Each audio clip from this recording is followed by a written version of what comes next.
Kinumpirma ng ate ni Erica kung sino ang lalaking naghahatid sundo kay Erica.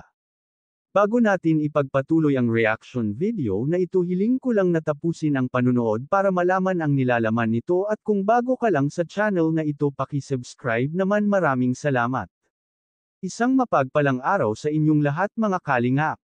Dahil wala si Erica at nasa paaralan ito, ang ate ni Erica ang tumanggap ng regalo para kay Erica.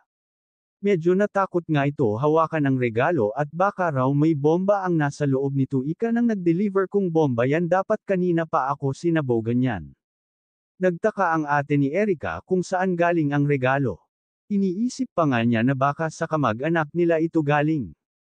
Pero hindi daw galing sa kamag-anak niya, meron daw kasi silang mag-anak sa Cavite. Nagtanong nga ang nagdi-deliver kung anong oras uuwi si Erica. Sinabi ng ate ni Erica na 5:30 pa daw ang uwian ni Erica. Tinanong ng nagdi-deliver kung sino ang naghahatid sundo kay Erica. Sinabi ng ate ni Erica na asawa niya ang naghahatid at nagsusundo kay Erica.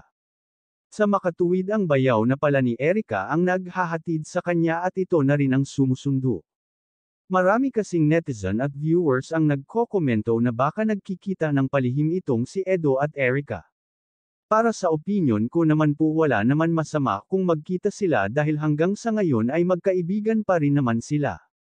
Nang hinayang nga ang nag-deliver ng regalo para kay Erica, hindi daw niya ito nakita ng personal kasi nga nasa paaralan pa ito. Ang tarpaulin lang daw ni Erica ang nakita niya at nakadikit ito sa labas ng bahay nila. Kahit wala na si Erica sa Team Kalingap, ay nakakatanggap pa rin ito ng package para sa kanya. Simula nang tumanggi na si Erica magpa-vlog, hindi na rin pumupunta si Edo sa bahay ni Erica. Hindi na rin sila nagkikita.